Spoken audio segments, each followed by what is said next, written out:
Hi guys, it's Harvey from All Parts Pool and Spa. Speaking out my mind, I don't have much of mine left today. On my blog, I had a guy asking me, he's considering about a DE and, what's the differences. And this is my personal opinion. Um, what's good about, let's go through the filters. Basically, you got cartridge, sand, and DE, basically. All right, and there's other filters out there, but not for the common household.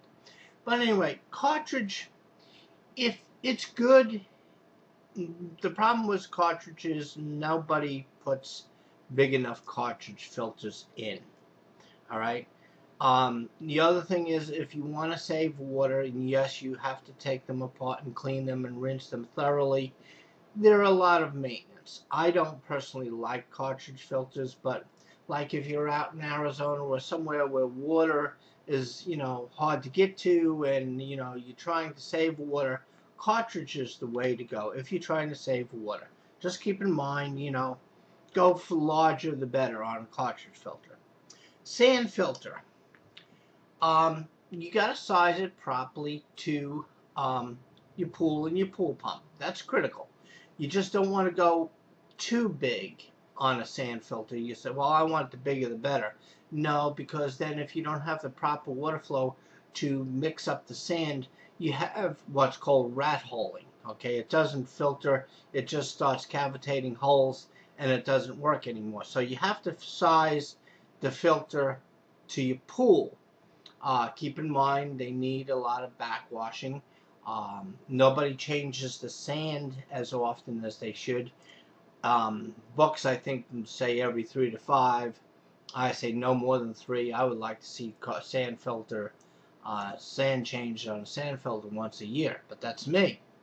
Now, DE, if you're a homeowner and you want that perfect, crystal clear, gorgeous water. I mean, something you can come home to and you go, I'm really happy. DE filter. But before you ever buy a DE filter, go and read the books how to maintain them, okay? How to properly backwash them, how to put stuff in there to fill it, through the skimmer when you backwash. And they require a little bit more maintenance than a lot more maintenance than a sand filter.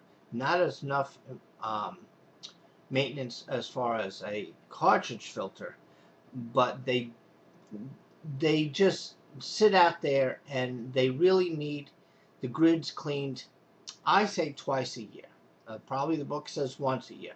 I would like a DE filter, the grids changed and everything changed twice a year. If you want just pristine water, I mean storybook water. Now, if I had to do it all over again, which one day I may, I would have 2 systems. One system would be a sand filter from regular pump and whatever, and so I can vacuum my pool and do all the crap through the sand filter or a cartridge filter. Then if I was putting a pool heater, I would make my pool builder put a DE filter in, separate own skimmer and a main drain, okay, and use that to clear up your water. But if you were putting a pool heater in, I would put the jets on the bottom. And the reason why I'm saying that is because if you had a dual system like that, and you had a cartridge filter with the eyeball so you could see the flow, everybody wants to see a pool have water flow, all right? But then you have a dual system with a heater with a DE filter, and it's supplying the hot water from the bottom up. You get a lot more usage out of the heat that you're trying to recover because you're slowly heating up the water from the bottom up. So if you're designing a pool, regardless, if you're putting a pool heater in, tell your pool builder you want a separate pump or a filter system in there just for your heater. Turn it on and have that warm wet water come from the bottom. the reason why everybody puts the eyeballs, and they put them so all this warm water is jumping out of the water. Well, you're heating up the air, okay? You're not heating up the water as quick. Anyway, that is my personal opinion. That's what I like about the filters. You can email me your questions at harveyallparts@gmail.com. And thank you for the questions. And again, this is my personal opinion. Thanks. Bye.